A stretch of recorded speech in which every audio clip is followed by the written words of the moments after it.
You might not realize it, but you're kind of a physics genius. I'm not talking about the kind that scribbles equations on a chalkboard, but a practical, intuitive one. Every single day, you're navigating this world of hidden forces, making thousands of unconscious calculations just to, walk across a room or catch a ball. Today, we're going to pull back that curtain and reveal the physics you're already using every single moment. So picture this. You're standing on a bus, right? Maybe you're just scrolling on your phone. All of a sudden, it lurches forward from a stop, and your whole body just gets thrown back.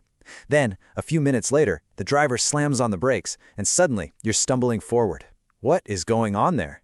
It feels like you're being shoved around by some invisible person, doesn't it? Or what about this? You roll a ball across the floor. For a moment, it's got purpose, it's moving, but then it gradually slows down and eventually just stops. The common sense idea is that it just ran out of steam, right? Like the force you gave it just kind of fizzled out. But is that really what's happening? What's the invisible hand that brings it all to a halt?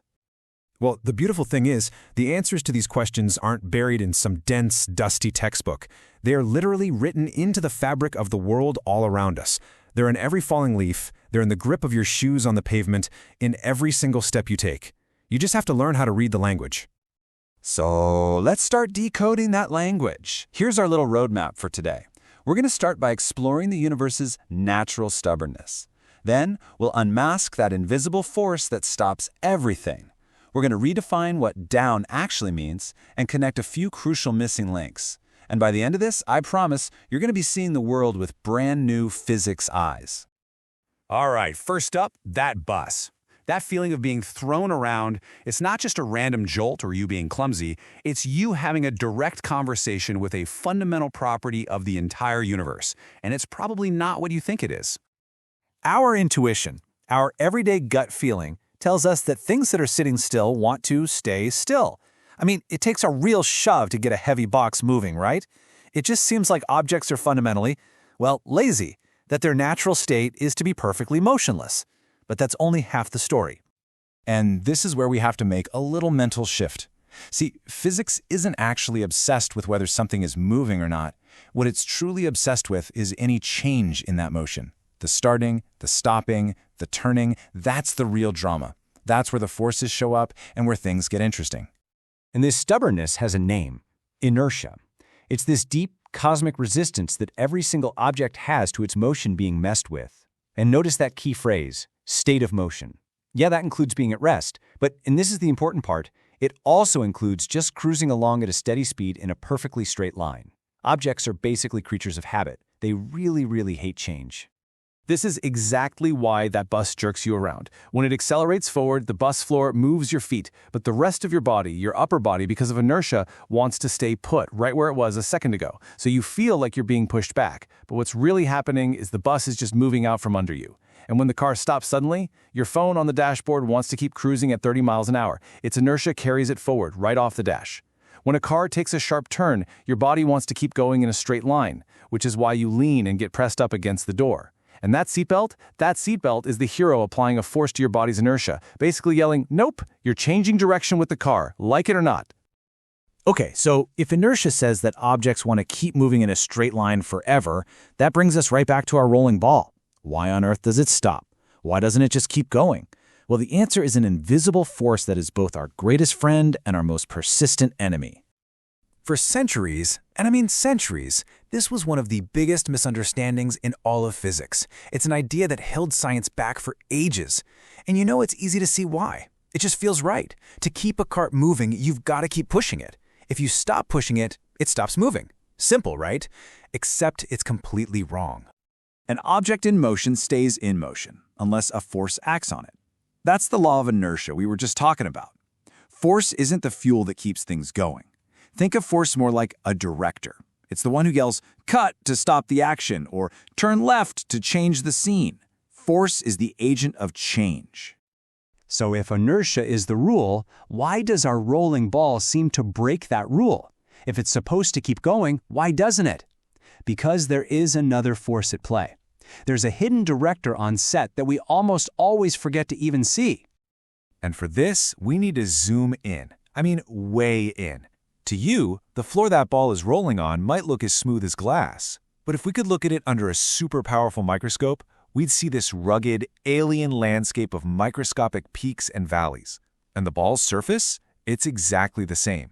So as it rolls, these tiny little mountains and canyons on both surfaces, they snag, they grind, they interlock with each other. And that constant resistance, that microscopic battle, that is a force. And its name is friction. Friction is the ultimate paradox. It's our silent partner and our hidden enemy in basically everything we do. Without it, you couldn't even walk. Your feet would just slip out from under you. It's the grip that lets you hold a coffee mug. It's the force that makes your car brakes actually work. But at the same time, it's the thief that steals energy from machines, turning useful motion into just wasted heat. It's the constant drag that slows everything down. It's just a fundamental part of our world, both helping us and getting in our way at every single turn.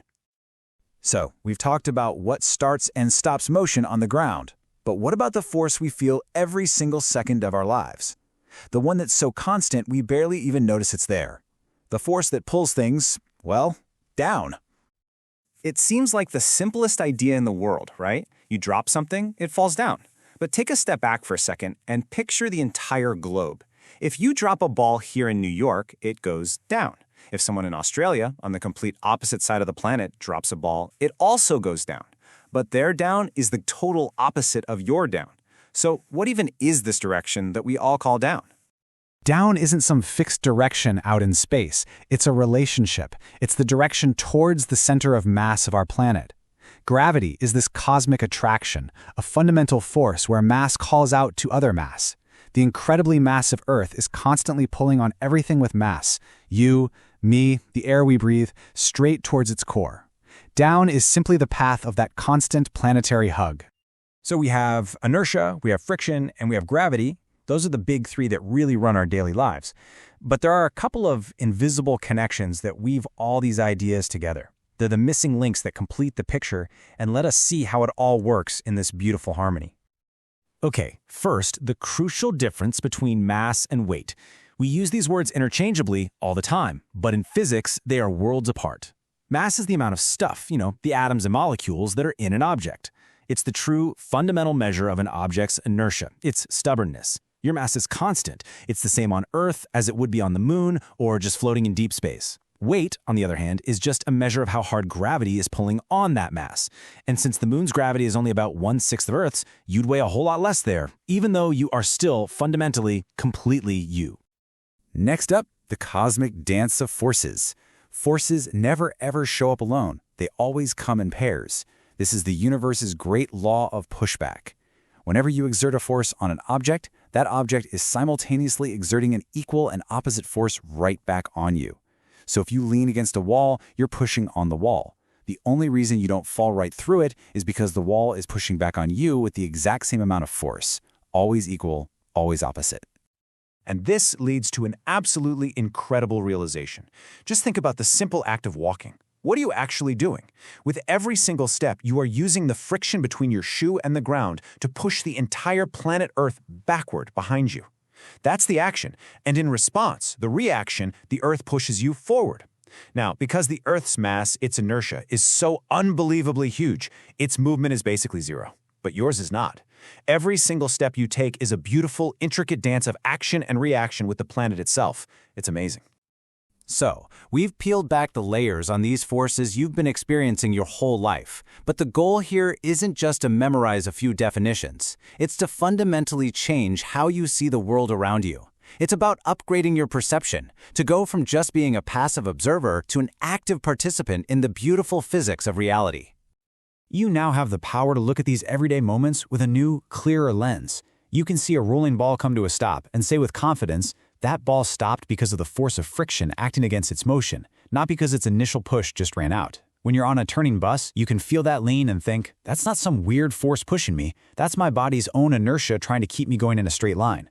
You can see a leaf fall and know, down isn't just some random direction. It's the pull of gravity toward the very center of our planet. This is really just the beginning of your journey into seeing the hidden architecture of the world. Now that you have your physics eyes, what other examples of inertia or friction or gravity have you noticed in your daily life? I would love to hear about your aha moments down in the comments. When did one of these ideas suddenly just click for you? And if you enjoyed this breakdown, let me know what other everyday mysteries you'd like us to explore together. Thanks for watching.